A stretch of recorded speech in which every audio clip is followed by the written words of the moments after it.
You are listening to an entertainment program put together by a company called Financial Ineptitude. Anything said on this show is not an endorsement or professional advice. Would you really want to tell a court of law you were suing us because you thought taking financial advice from two idiots on a podcast put out by Financial Ineptitude was a good idea?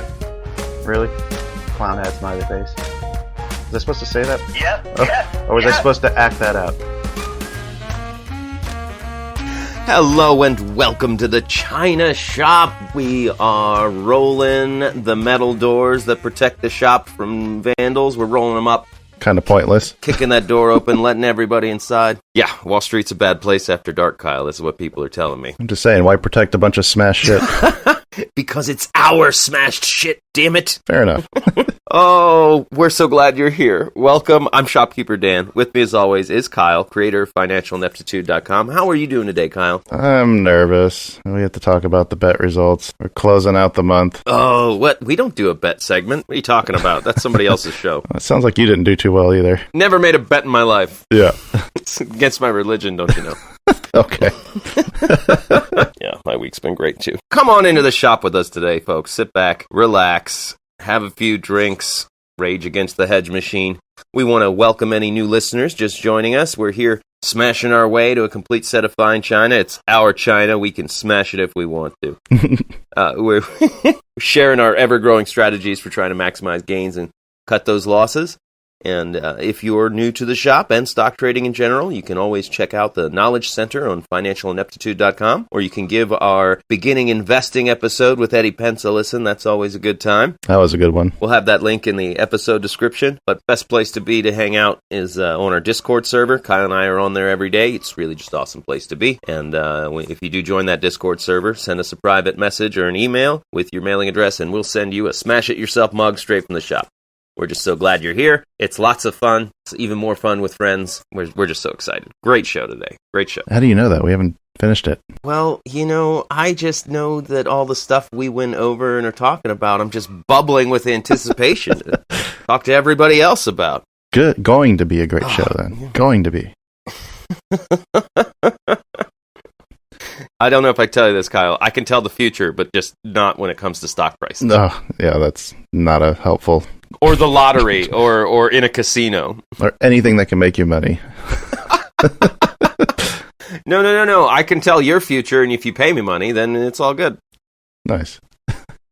Yeah, you've got some losses coming up? Ooh, shit, sorry.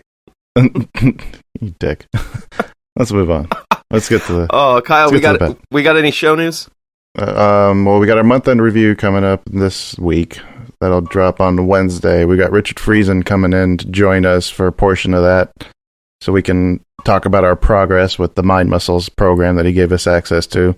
And then, yes, Dr. Hans should be coming on the 12th, and I've got to fill up a couple more spots for this month. So I'll be probably working on that this week. Good stuff coming up. I'm liking these month review episodes we've been doing. I do too, because it's one less guest I have to try to find, so I don't stress as much. Oh, all right, folks. We've got a smashing, slashing, swashbuckling show for you today. Lots of market-moving news, plenty of stocks on the radar, and more options than QAnon has secrets. They have a lot of secrets. Apparently all of them. I know.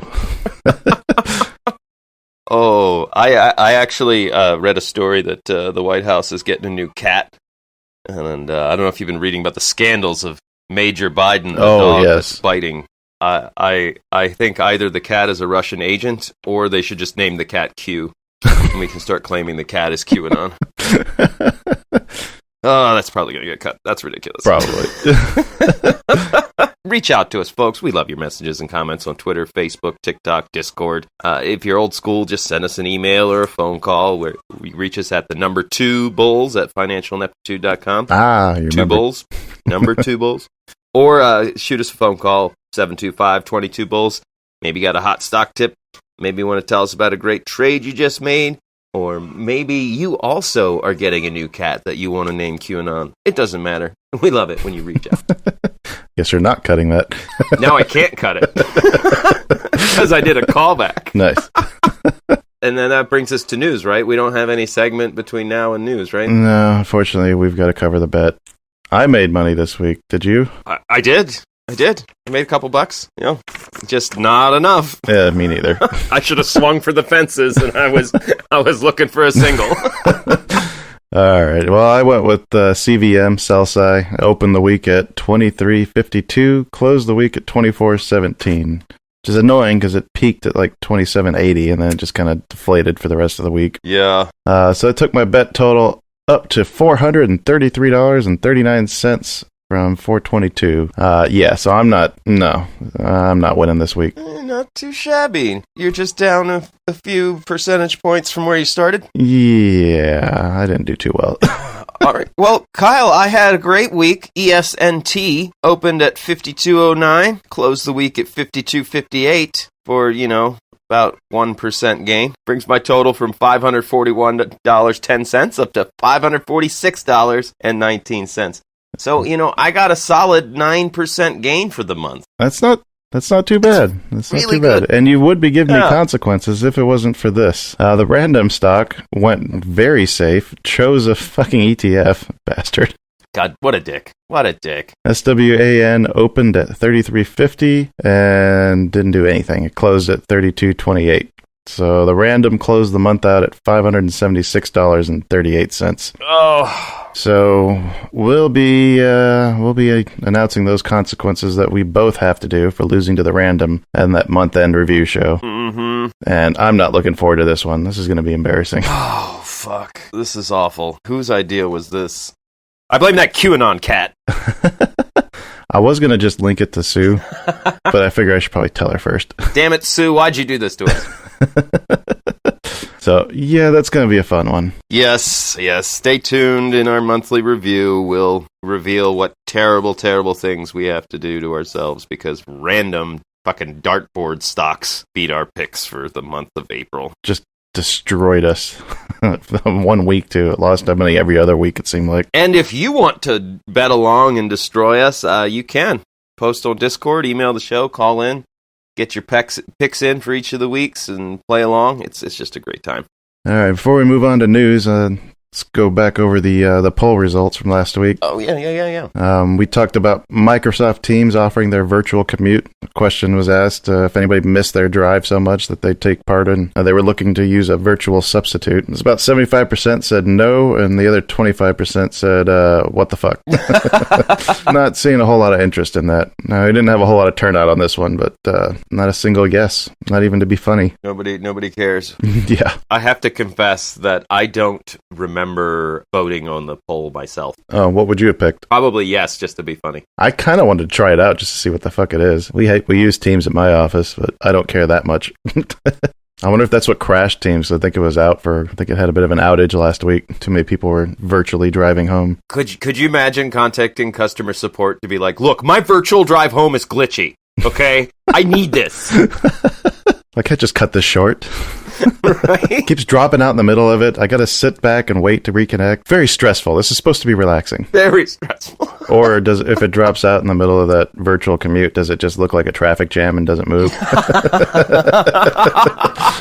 Goddamn, traffic's rough today. Virtual traffic sucks. All right, let's move on to some news. All right. Let's get that song going. Well, we all know why we're listening today. The shop is bursting with the week to replace. So sit back, we got some market affairs. Get some stories for the bulls and the bears. Clowns running companies, laws change overnight. Here we are. It's time for China Shop News.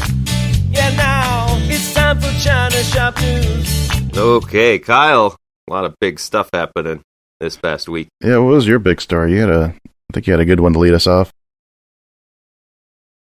Oh, which one? We got a couple different lawsuits. We got a... Oh. Yeah, you weren't ready. You were hoping I'd go first, weren't you? Yeah, you called me out. Damn it. All right. Well, the big one I want to talk about is AMC pulling the $500 million shares that they wanted to issue. We're supposed to get a vote for that on the shareholders meeting on May 4th. And Aaron Adams came out and said, it's important for us to listen to the shareholders. They do not think this is the right time for this. So we're going to table this discussion for now, maybe revisit it, in a year or so. That's their CEO? Yeah, that was their CEO saying that. Nice. And he'd previously said when they did this initial prospectus, when they filed the SEC paperwork, it said right on there that he was not planning on issuing a single share from this offering in the year 2021. But it's kind of got me thinking, like, is Aaron Adams, is he like playing the shorts? Is he trying to manipulate to get this squeeze to happen? Because some of the things that are kind of lining up, just, it looks too perfect. I mean, he puts out this 500 million share thing that he wants to issue. Mm-hmm. So the short interest gets huge again because, obviously that's a lot of dilution on something that, God, I remember what the actual float was, but I think it's fairly similar to that. So that starts. Then he goes on, trades, and basically says that I'm not going to sell a single share of this. He also said that he gifted his kids, I don't know if it's 250,000 shares or $250,000 of AMC stock, like both his boys. Oh, wow. Like, that's kind of an interesting time to be gifting that out, right? Right. Here you go, kids. You're about to get rich when I make this squeeze happen. So he tables the 500 million share proposal. Part of the filing, from what I understand of like doing this count, this offering, was that they had to go do like a share count. They had to go through and count and see how many shares were actually outstanding, all the real shares and all the synthetic shares. That count information is supposed to be coming out here pretty soon. There's a new FTC regulation that says that anybody who doesn't have any collateral put up had so many days to put up the collateral for any of these shares that they borrowed, to try to, eliminate this naked shorting that's been going on. That date seems to be kind of coinciding with the date that he just moved up the earnings call to. Oh, wow. Yeah. Yeah. So he puts this thing on the proposal, encourages more shorting action, gets on trades, and calms down the fucking gorillas, if you want to call it like that. Gives his kids a bunch of shares of AMC, takes the 500 million proposal off the table, moves up his earnings date. Like, is he just a genius who's like just fucking played these, trying to initiate this short squeeze or what? It sounds like it to me. And the fact that he's doing it, he's not breaking any rules, really delights me. We've seen the squeezes manufactured before with Porsche and Volkswagen, and we also saw the Pharma bro Martin Shkreli manufactured a squeeze on KBOI. Well, the Porsche one, they were trying to prevent the squeeze. Like, they sent a letter out to everyone saying, hey, we're going to buy all these shares up. You should cover your short positions now. You got about 2 weeks. See, and everyone ignored them. See, I think that pushed the squeeze. You think that yeah. I think they were like, I think it was like wink wink, like, oh, we don't want to get caught in a squeeze, boys. Wink wink. Considering we own all the shares. Wink wink. Oh shit, that's the other thing AMC did too. So they've been sitting on another 43 million shares that they can issue from 2013, I think, is when they got approval for the latest batch, and they just finished the filing to get ready to issue those. So it seems like he's lined up a lot of things to be happening here in the next week or two. Oh, that is exciting. I wish I had bought those shares instead of sold those puts. You still got time. Anyway, I think that should be our poll question. Is Aaron Adams a genius who's playing the shorts? Yes, and maybe, but definitely yes. Those are the options? Yeah. Yeah, that's not. That's not a real poll? No, not really. I think we did that once already with GameStop. Yes or wrong answer. That's what I had for AMC. I'm looking forward to seeing what happens here in the next week or two. Oh, yeah, me too. That's going to be really exciting. I have been watching it, though. I did paper trade on Webull, and I sold short AMC and made a lot of money. Paper money. I would never take that. I would never take that risk in my real portfolio. Like, this stock might squeeze. I think I'll short it. No, don't do that. Don't do that. That's no. All right, what do you got? One of the things that I came across that really piqued my interest is Emergent BioSolutions, vaccine manufacturer. I think they've got their facility was in Baltimore. Mm-hmm. They ruined millions of doses, and their stock tanked. Is that the one Johnson & Johnson took over? I don't know. I think they had to take over production at that facility after that news broke of them. Yeah. Oh, right, to fix it. Yeah. Well, it turns out that the CEO sold a bunch of stock right before the news went public. Yeah. He claimed, but I announced I would be selling this. I filed to sell these shares in November, so it's all on the up and up. But the problem is the company knew about these problems in October. So the timeline goes: October, problems happen. November, CEO says, I'm going to sell a big brick of shares. Roll forward to April, or in March, April, he sells the shares. Then the news comes out. Then the stock tanks. So it's not looking good for him. Yeah. Are they investigating that, or what's going on? Yes. Yes. I hope they are. The CEO of Emergent is under investigation, Kyle. Elizabeth Warren has him in her sights, and she's telling the SEC that they need to look into this shit right away. So, it's always fun to have Elizabeth Warren looking at you for your insider trading shenanigans. Yeah, that's not a good thing. That's insider trading to a T, isn't it? Yeah, that's the definition of insider trading. Yeah, it sounds. Martha Stewart went to jail for that shit. Like, they're gonna go after her for whatever she did. I don't think it was nearly that bad. Yeah, they were trying to make an example out of her. I don't remember the specifics, but I remember reading it and being like, yeah. I mean, I didn't feel that bad for Martha Stewart, but at the same time, it's like, wow, they really threw the book at her. I don't know. That seemed kind of fucked up. Anyway. Yeah, so we'll be keeping an eye on what happens to him. I do hope that he gets in trouble. At the very least, they take away the money he made from those shares. Who gets that money back? You don't get that. No. Here, take the shares back. Yeah, so what else do you got in the news, Kyle? I saw something come out the other day that said personal income in the United States had surged in April. Kind of just showing the effectiveness of the CARES Act, which was kind of interesting because, let's see, it says personal income in the U.S. soared by 10.5% in April, even as consumer spending fell by 13.6%. So Americans are saving more than I think they probably ever have in the past, is kind of what it sounds like.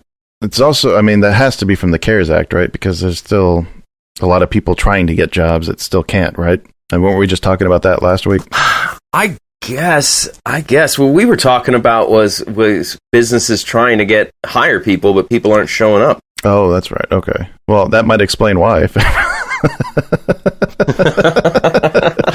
Making too much money not working, I guess. Maybe that, I don't know. Yeah, it's weird. I know Jen got laid off at the beginning of the thing last year, and she only saw one unemployment check, and then they were like, yeah, that's all we're sending you. What? Yeah, it was really bullshit.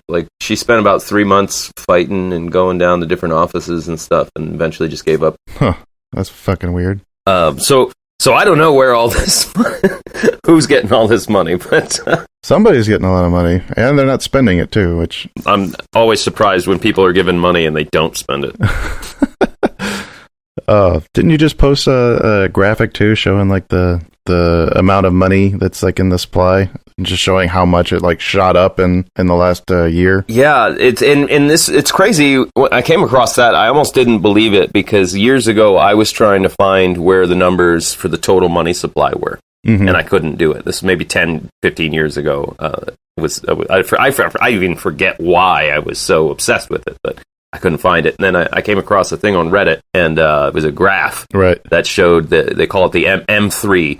It's the estimate of the total money supply, because apparently they don't know the exact figure. I guess it makes sense, because you don't know how many dollars. It's like somebody had a suitcase that was full of dollars that got lit on fire. I don't know. Well, that, and some of it leaves the country too, doesn't it? Yeah. You don't.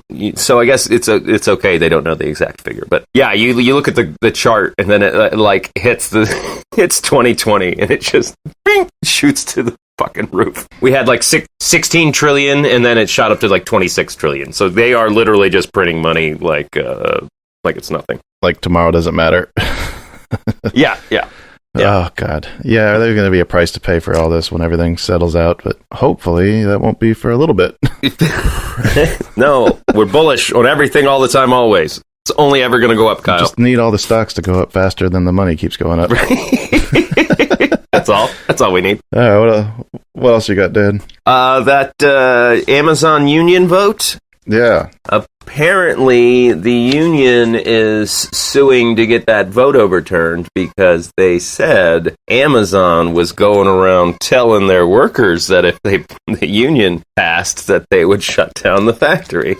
And they're not allowed to do that, which doesn't make sense to me because they're allowed to shut down the factory and move it because it's their factory, but they're not allowed to tell the employees that that's what they're going to do. That's crazy to me. That's a little weird. No. You told everybody what the negative consequences of a unionization would be, so no, not a fair election. Wait, what? Wouldn't it be an unfair election if people didn't know that that's what was going to happen, and then they voted for it, and they were like, wait, now we don't have jobs?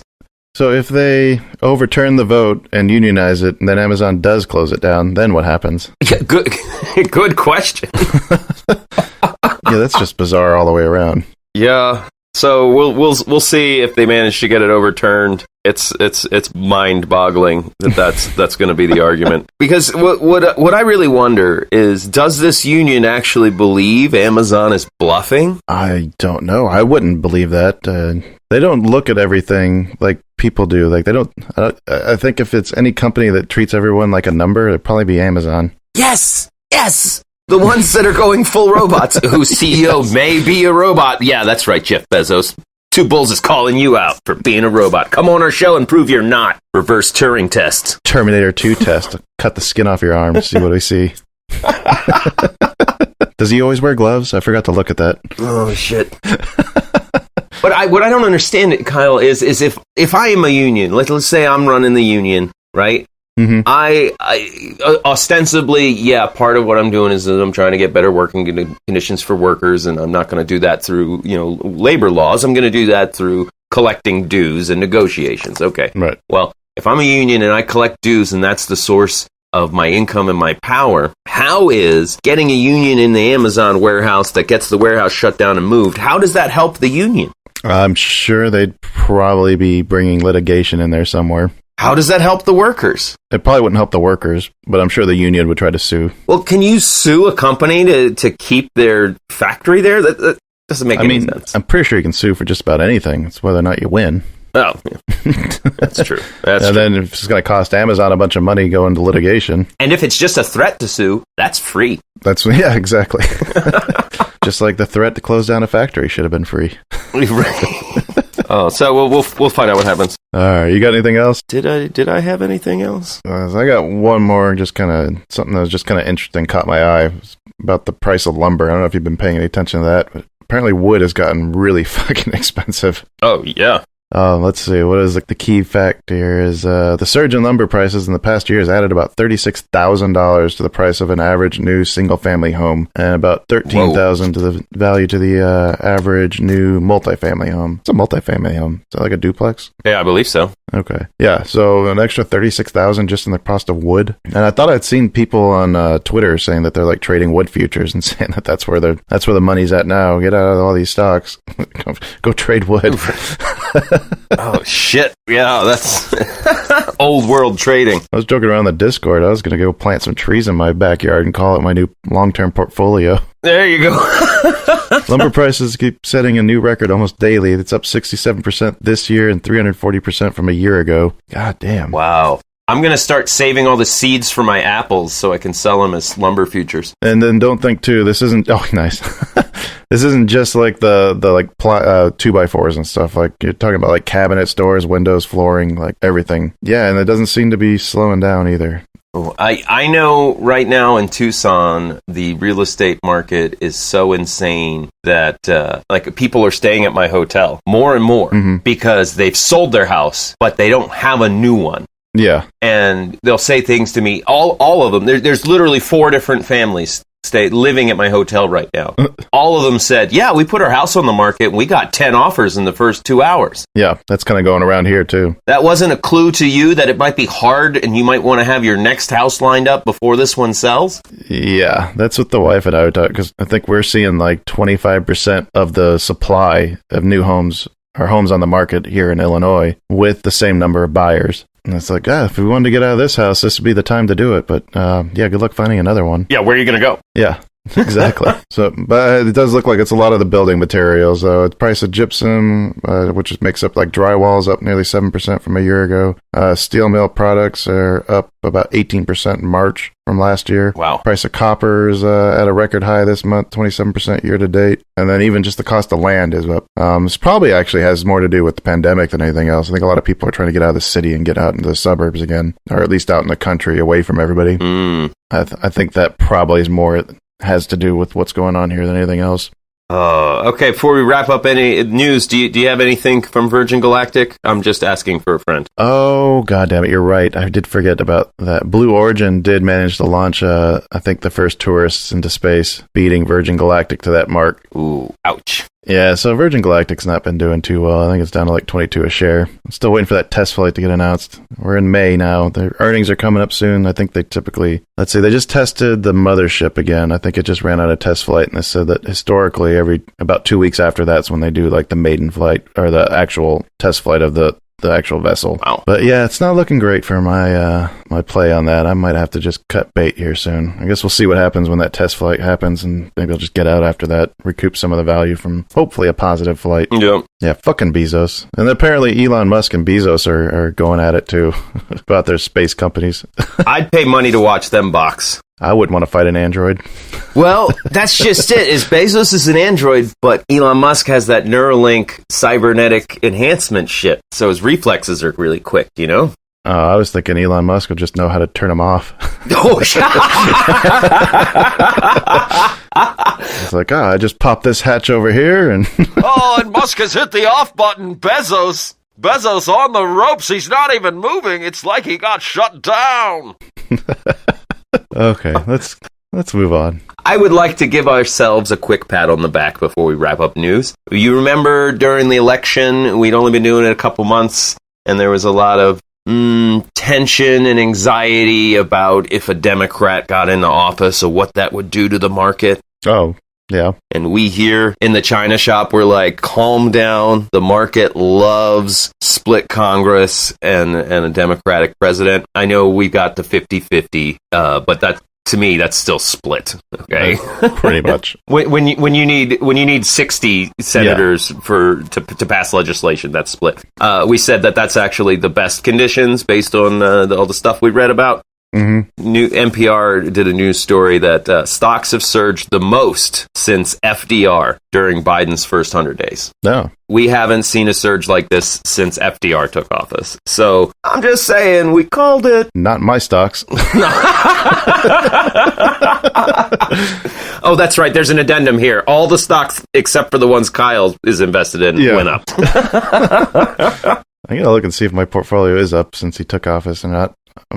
I'm not sure that it is. Mine would be if I hadn't made a few bad options plays in February, March. All right, should we go on to some investing? Should we move on to some investing? Let's do it. Let's play some music. Which song are we using this time? That's a good question. Let's find out. All right.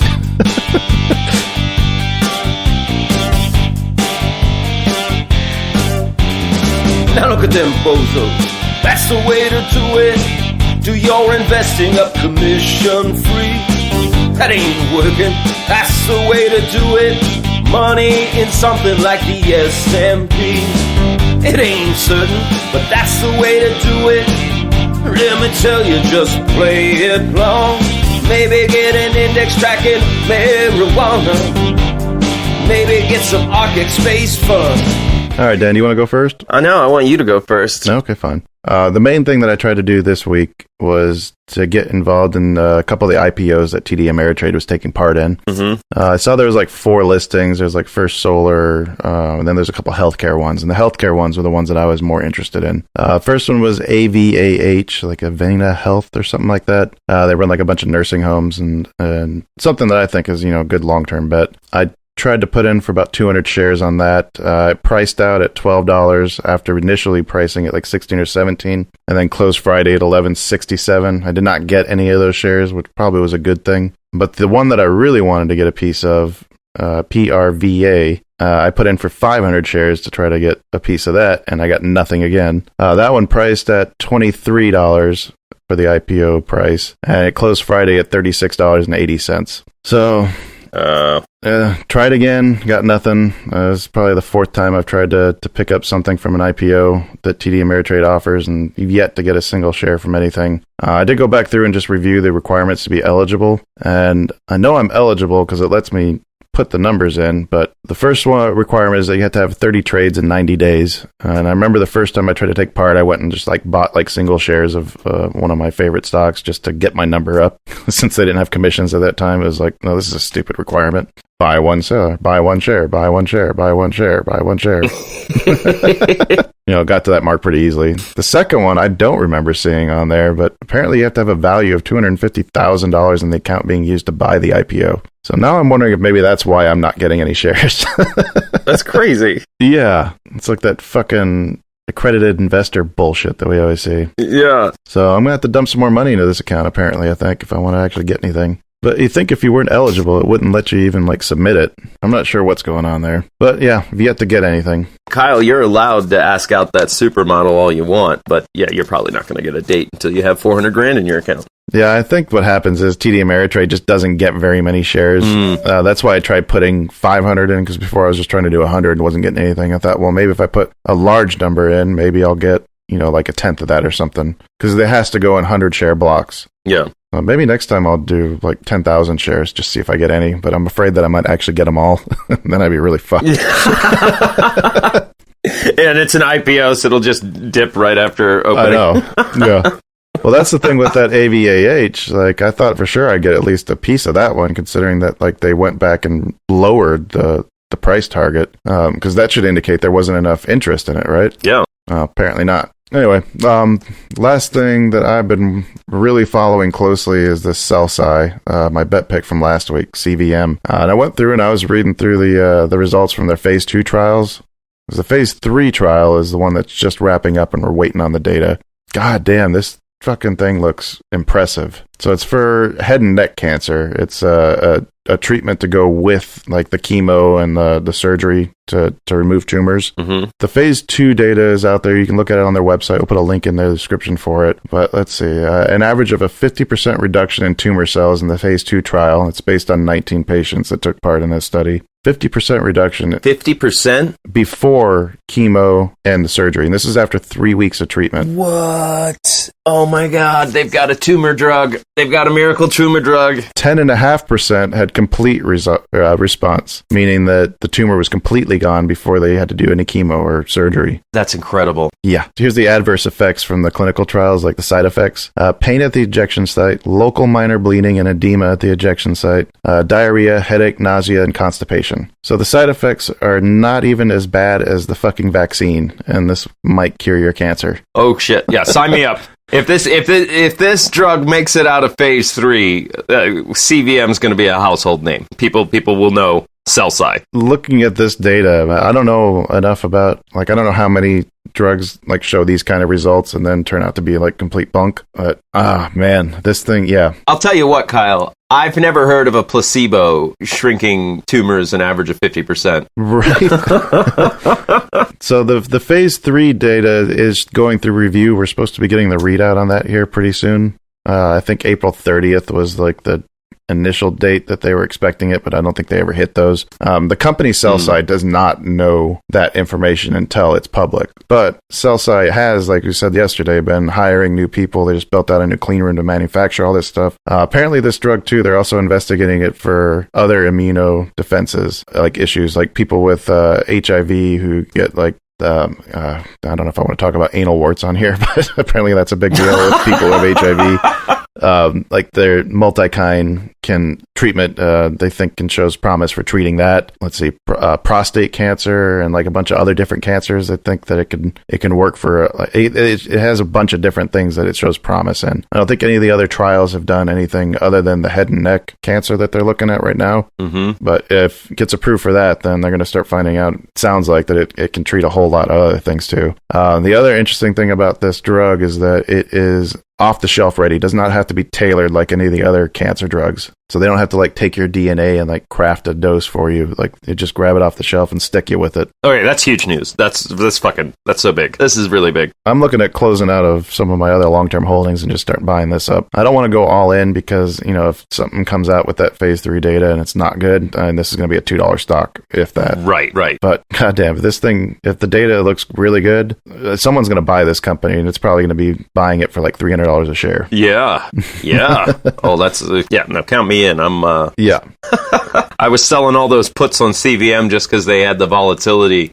And Right. I was pricing them at like 5 and 750 because I was like, it'll never get this low. I'm just collecting premium. And now I'm like, damn it, I should have priced those puts where I would get exercised. Well, that's why that volatility is so high, because everything's going to hinge on that data readout. Right. The phase 3 data, because this company will be worthless if it isn't good. That's why I think I might not play any more options on it. I might just switch to shares at this point, because I don't know what the time frame is with that. I do know that the CEO, remember David Modell, one of our previous guests. Yep.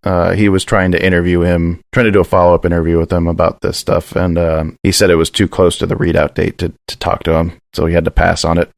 So that's a good sign that it should be coming soon. Well, I won't take too long here on investing. You know, I've just got the 3 that I do. The NASDAQ, I follow it with the TQQQ. Opened the week at 109.31, closed the week at 107.71. So little down, mostly flat. The NASDAQ's been getting its ass kicked this week while the S&P hit record highs. MJ opened the week at 21.17, ended at 21.35. So, you know, a little bit of upward movement. It looked like pod stocks are starting to show a little bit of strength again. They are. We may be towards the end of this dip and this down cycle. Yeah. I sure hope so. Me too. And then ARCX opened the week at 20.75, closed the week at 20.54. So they're still a little sideways. Everything's sideways in my long-term investing. Well, it's only been a week. It's only been a week, right? Right, but I still like to keep track. Yeah. But yeah, that's all I got to talk about in investing. I've got some earnings alerts if you want to go over those real quick. My motto's always been, when I'm right, it's right. So I'll wait and watch the charts and the change in price. When the movement's mostly finished at the end of the day, and we know the coming earnings gonna move it my way. Skyrockets in sight, earnings called delight. Earnings called delight. There's a ton of them coming up, but these are some of the bigger names that I just kind of picked out. Estee Lauder, EL, and EPD, one of my favorite pipeline oil-focused companies. Pay out a great dividend if you're looking for something like that. That's on Monday the 3rd. On the 4th, we've got Pfizer, CVS, Activision, and T-Mobile, TMUS. On the 5th, PayPal, Uber, GM, Emerson, ERM, Rocket Mortgage, RKT, and ALL. I think that's Allstate. Yeah, Allstate. On Thursday, the 6th, we've got Budweiser, BUD, one of our pick'ems. Yes. SQ, Square, mRNA, that's Moderna. Roku, ROKU, one of Kathy's favorites. MT, that's, I always have trouble saying this, but it's a steel company. ArcelorMittal. ArcelorMittal? Sure. I think that's how you say it. MT. And then Peloton, Peton, Peloton. And then the 7th, we've got DraftKings and Nikola. Surprised people are still paying attention to Nikola, but NKLA. That's the one that had the truck that didn't actually move. It just rolled downhill in their video. Yeah. Apparently they had a production facility going up, so I mean, I guess you fake it long enough, you eventually get enough money to build a thing and make it actually real. If you fake it long enough to get some contracts with GM, yeah, they'll help you build a facility. You got to save face. Save face. Exciting to see what happens with Nikola. I know. You know, we've been talking on the Discord about how funky earnings have been. Like, oh, they got great earnings. Yeah, not great enough. Oh, yeah. I'm watching Allstate because they hit so many new 52-week highs in the past month. Really? That I think after that earnings, good or bad, I think that stock's going down. Oh, okay. So I might buy some puts the day before. We'll see. All right, but before we move on to trading, I'd like to take a moment to tell you about how Two Bulls in a China Shop is brought to you by the lovely Sue Pullen at Fairway Independent Mortgage, an equal housing lender. Sue Pullen is a certified mortgage advisor who focuses on finding the right product for you and your needs. She's got over 20 years of experience and has helped thousands of homeowners purchase, refinance, even do reverse mortgages. She just loves to help. She's licensed in 26 states and growing. So reach out and see what Sue could do for you. Best way to reach her is to just give her a call at 520-977-7904. Or you can email her at spullen@fairwaymc.com. Fairway Independent Mortgage has an MLS number of 2289. Sue Pullen has an MLS number of 206048. That email again is spullen@fairwaymc.com. That phone number is 520-977-7904. Reach out to Sue for all your mortgage needs. We love her so much. She's an amazing lady. She really will help you out. There's no doubt about that. Okay. Kyle, are you done peeing? Kyle, you there? Kyle? Just pinch it off. Just pinch it off, buddy. All right, I'm back. Sorry about that. Started a little late there. Should I have read slower? A little bit. Two bulls in a china shop. All right. You say you want a ticker that wins. The bell just rung, it's time to get in. Ups drive us wild, drops drive us crazy. The bulls will shout, bulls are always shouting. I wanna get rich overnight and profit every trade. I wanna get rich overnight and profit every trade. All right, Dan, what'd you do for your trading this week? Did you try to follow some of that? Oh God, what do we call that strategy again? The Borman strategy. Yeah, in my head, it's the Borman strategy. Yeah, that's sure. what I call it too. I did. On the 28th, I bought some calls, some naked calls on SPY. I did them 9 days out, and I bought it at 418 strike while it was at 417 something. Paid $277 a contract and sold them the next day for $4.11 a contract for a solid 48% gain. Nothing to sneeze at. And then I also bought some more at 266 that on the 29th, and wasn't able to sell them on the same day. I didn't want to do a round trip, though. Right. I should have, and I should have sold them in the morning. I ended up on the 30th. I was trying to time it, and it looked like it was sinking. Like the S&P was going down.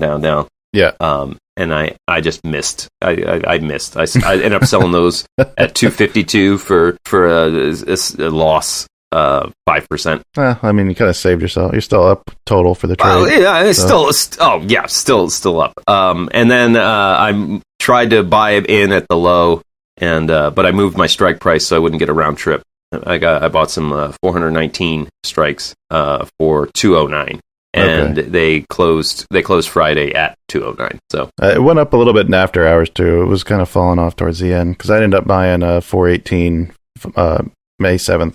Call. Yeah, all of mine were expiring May 7th. Yeah, I just kind of followed yours there. It should give me enough time to sell them by Wednesday and not lose all the theta value. Yeah. I bought those at 239, and I think they kind of ended about the same point. I really dig in this strategy. My running total of percentage return on doing this strategy since I started the middle of April is I'm up 22% on all the dollars I put in to naked calls on the S&P. That's only 2 instances, though, right? The 14th and then the 28th. So the results look promising, but you need to get a couple more months in there to know for sure, right? Yeah, right, to really figure it all out. All right. What else did you do? I sold some covered calls on my sundial. I was waiting for it to go up, but it's been sideways, and then I figured, I can get $4 a contract for $2 strike price, and I bought these at $1. I think my cost average is $1.16. So I thought, what, if I'm getting paid $4 to sell the shares at a profit, that's okay. Yeah. I'll just go ahead and lock that in now. And I did the same thing with ITP. They're a penny stock that trades options. Yeah, they're at like 56 cents a share, and I sold some June calls for $5. What? A piece.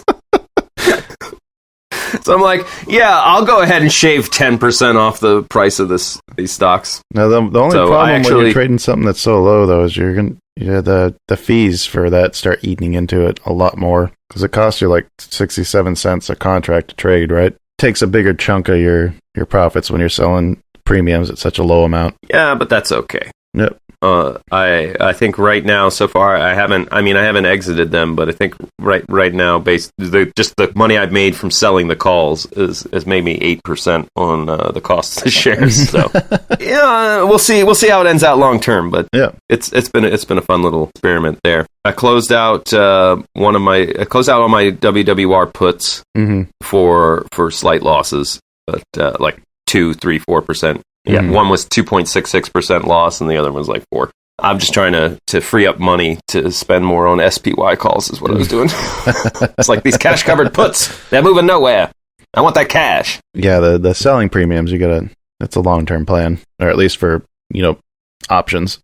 I think I'm still doing pretty good on the wheel. I think the wheel I think I added it up in April. I think I had a 4.8% return on my wheel strategy. Nice. I need to go through and figure out what the return on mine is. I think let's see.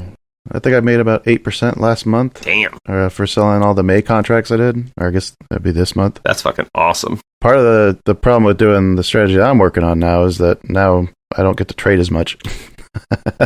It's fun making the money. I've hit my target for all my May premiums. Yeah, so now I got, now what do I do? Just got to sit and twiddle your thumbs. And what I ended up doing was gambling on Pinterest after one of our Discord users pointed out that, had great earnings and then still fell like crazy. Yeah. And I like to try to play the rebounds when a stock falls like that and still has like really good earnings. Yes. Because to me, that looks like it's been oversold and it's going to recover here pretty quick. I end up buying contracts and pins, 521, $68 call. The average came out to $275 a contract. And I sold 2/3 at an average of $3.40. And the last of them, I'm probably going to hold for another week just to see what they do. The only reason why I even made this trade was part of the mind muscles was like identifying like some of the problems I have. One of the problems I identified for myself is I have trouble taking small gains because it just doesn't feel worth it. Even though I've seen from what I'm doing with the premiums on a monthly basis, that shit adds up really fast. I started this trade for the sole purpose of trying to just take a small gain in order to cross that off my homework for myself. Like, take a small gain, feel good about it. Well, I took the small gain, but I did not feel good about it, and I fought it every step of the way. I was like, I want to keep holding. It's like, okay, well, I'll do what George Papazov said. I'll sell off 2/3 at a decent return, and I'll keep the rest of them for a little bit longer to see what they do. Mm-hmm. And then I also followed suit with you. I waited till yesterday, Friday, to buy my $418 calls on this SPY, same strike price, 5.7. I got in at 230. I don't know if I covered this already. I got in at 239. Yeah, and then I did. Never mind. So now for the next week, I'll probably just be looking at my June contracts, trying to start making my May money. Sounds good to me. Make your May money. Hopefully I don't put it all into something else like I did last time. I still have all those contracts for what I'd put into CVM, and yeah, I don't know if I shouldn't have done the May ones that I bought. I probably should have given myself another month on those. But I was trying to keep the cost down a little bit, but still be able to buy one that was close to at the money. Anyway, yeah, that's pretty much wraps up my week. Well, you know what that means, Kyle. Time for some options alerts. Time for some alerts. Before that, yeah, let me mention, I've had a hell of a week, and I have not kept up on my momentum list. Apologies all around. Been working on my car way more than I like to, because I don't like to do work on my car at all. But apparently when you put all your money in your portfolio, it's not there to pay a car mechanic, so you got to do it yourself. Do we need to talk about the priorities when investing? Like savings account first, then investing? Yes. Then trading? Yes. I don't believe in savings accounts. I don't even think they exist. Not for you. That's a self-fulfilling prophecy. Just went off on a tangent. Didn't get my fucking list done. I'll have that up on the Discord this weekend if you're following momentum. Excited. I will say I did do pick'em for Yum Brands, YUM, because they keep popping up on the lists through the month, and they seem to be doing really solid. And they did end Friday with they did hit new highs on Friday. So, all right, Kyle, we got some options alerts. Yeah, I only picked out a couple of them here that really kind of caught my eye. ARVL, which I don't know who they are. Expiration date 5/21, $10 call sweep, $8.21 a contract. There's 2.4 million on the premiums for that, and that was with neutral sentiment. I picked out mostly sweeps this time because I think the more I look at it, the more I want to follow the sweeps more than anything else. To me, a sweep should indicate that somebody wants it now because it's at the market price, right? So it ends up going, it's a large order that ends up going to multiple exchanges to try to fulfill it. If somebody is willing to spend $2.4 million and doesn't want to wait, that tells me that somebody knows something, right? Right, or thinks they know something. They're definitely making the bet. So, yeah, I'm going to start paying more attention to sweeps, at least for a couple months until we can get some data on it. The next one that really caught my eye was GameStop, May 7th, $200 call sweep, $5.85. 119.5 thousand, again with bullish sentiment. And that was just one of many. I think there was about 4 bullish trades that popped up on options alerts. If you look at Benzinga, I think they have an article posted on there about the whole thing. But there seems to be a lot of action on GameStop looking at it to go up, or at least gambling to go up. Maybe squeeze round 3? Or maybe they're thinking this AMC thing is going to kick it off. If one of them starts going, you got to think all the other ones are going to go. That's what happened last time. Yeah. Let's see. What's the last one was HUYA. That's another one. I don't know what it is, but this was January 21st of 22, a $15 put sweep. That was $2.20 a contract, 66,000. Again, bullish sentiment. And then last week we mentioned the NEO April 30th, $41 calls that were sold at $1.71. NEO ended up closing the week at $39.84. So I don't know if this was somebody gambling with what worked really well the week previous and didn't quite work out so well this time. All right. Let's bring it home, Dan. Let's bring it home.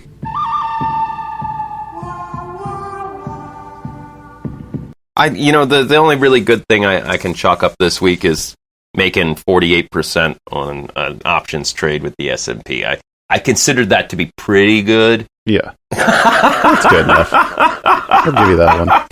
I mean, I guess 48% is a decent return for 24 hours. Fuck. Right. Now, my second one, I lost that 5%, but I'll take those two together every time. Oh, yeah, 100%. You're not going to win every trade. That's made me feel pretty good. It definitely is moving my portfolio back up to where it's supposed to be. Yeah, you haven't blown it up in a while. It's been a few months. It has. I'm nostalgic. I'm thinking, what can I do? What can I do? Well, no, I did. I took a bath on those TQQQ calls like a week ago. So yeah. that these S&P are just helping me. That's what I say. Get back up to where it's supposed to be. Yep. I didn't blow out, but I definitely lost 15% like a week.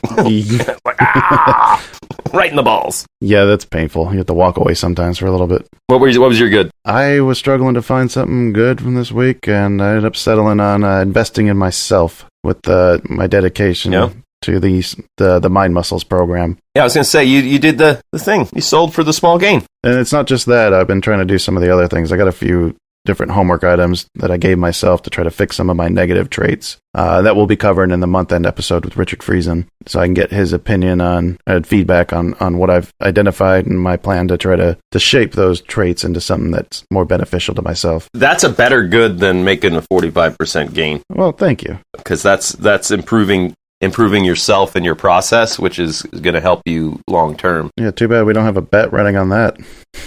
On the better good. My good's gooder than your good. It honestly, even though the S&P trades went well, I shouldn't have backed out of those WWR puts to do it.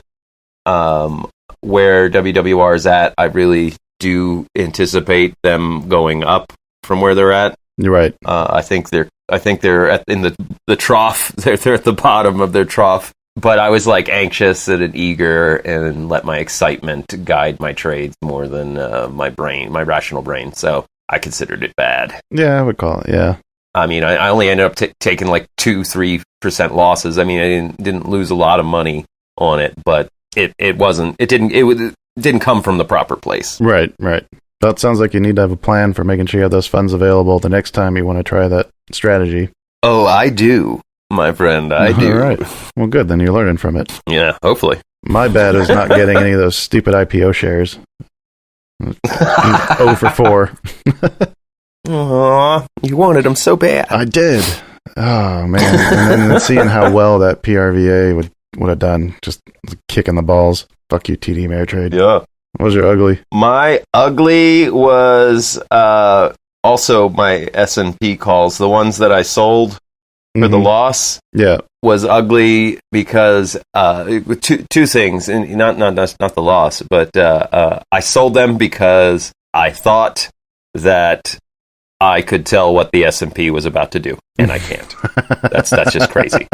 I was watching it, and I was like, okay, here it's going to keep dropping. It's going to keep dropping. I better sell out now. I sold the contracts at 252, and I'm not even kidding.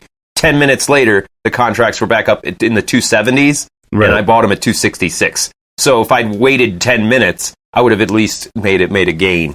I was going to call you out for when you were saying you were trying to pick the bottom. I was like, yeah, you can't do that. Yep. I posted on Discord and I was like, I'm probably wrong. And then like 10 minutes later, I was like, yeah, I was fucking wrong. The second part about why that was ugly was I wasn't even following the strategy of you buy them these days, you hold a couple days and sell them. Right. I was modifying the strategy to do it. So I thought that I could predict what the S&P was going to do, and I wasn't following the plan that was laid out. So double ugly. Yeah, don't modify the plan on the fly. Give the plan a chance to work or fail. If you keep changing variables, then you don't know what's working. You're right. Exactly. So I turned that into a mess. So my ugly was my resistance to trying to keep that goal of selling something for a small gain. And it was just weighing on me all week. It was finally like I made that pins trade so I could do it without selling off anything else that I wanted to keep. Because I could have sold some of those CVM calls for a decent gain. I could have closed out any of the premiums that I'd sold. Just about all of them, I think, are positive now, except for like one. I had plenty of things I could have chosen from, and I didn't want to touch any of them. So I opened a new trade in order to meet my goal of selling something for a small gain, and almost backfired because it started going down from right when I bought it. I was lucky that it rallied at the end of the day in order to actually sell it and meet my goal and then be done with it. But I got to do it again next week, so hopefully it gets easier as you do it more. I think that's kind of the idea. There you go. But yeah, I really fought that. All right, we ready to make a new bet pick, Kyle? I am.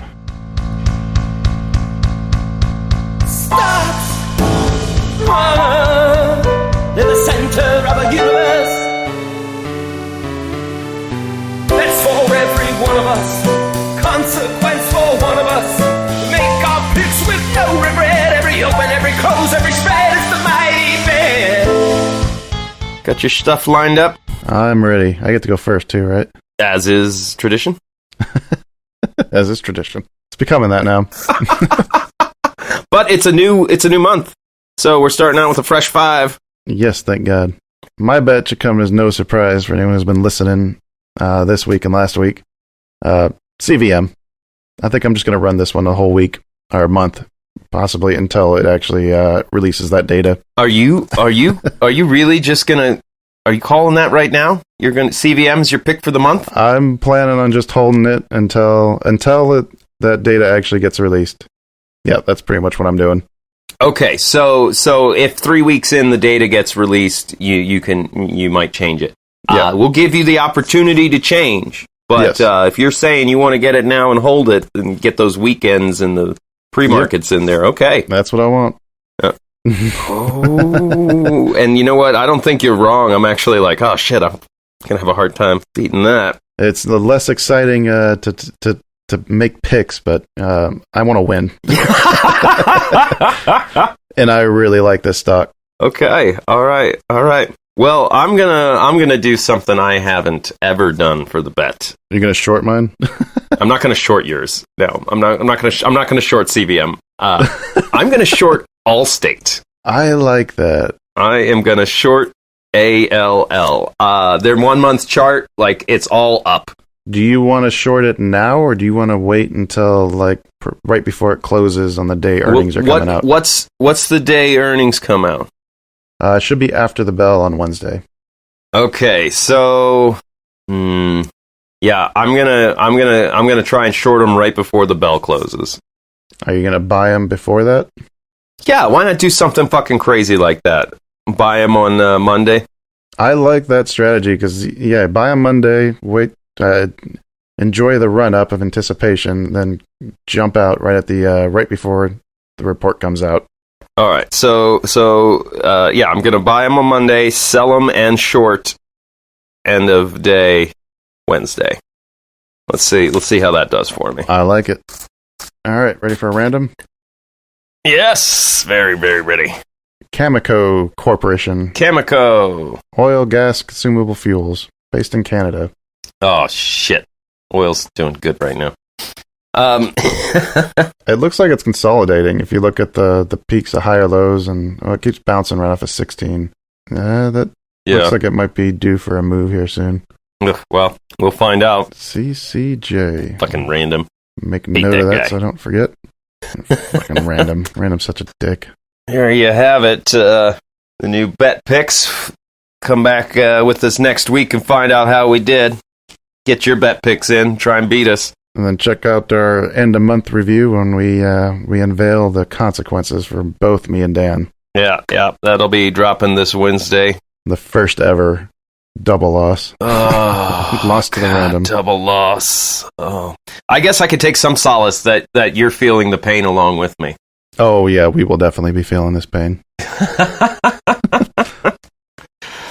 All right, folks, we've made it. Thank you for joining us. Thanks for sticking around to the end of the episode. But we got to close up the shop. We can only stay open so many hours a day. That's federal regulation. So we're not fully licensed to be open daily yet. We're working on it. Someday. And if you like the show, please let us know. Rate and subscribe on your platform of choice. Tell your friends. Tell your enemies. Tell your pets.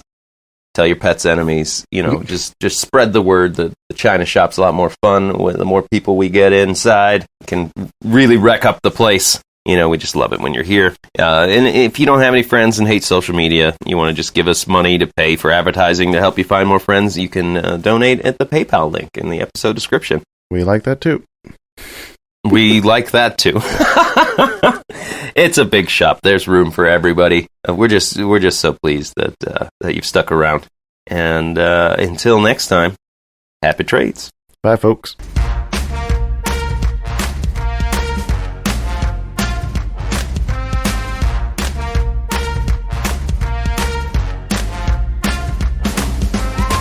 Two Bulls in a China Shop is an entertainment program, and all thoughts and opinions expressed in the show belong to the hosts and not of any company. They are not intended to provide specific advice or recommendations for any individual or on any specific security or investment product. It is only intended to provide entertainment about stocks and the financial industry of trading. If you make trades based on what you hear in this show, you assume all risks for those trades.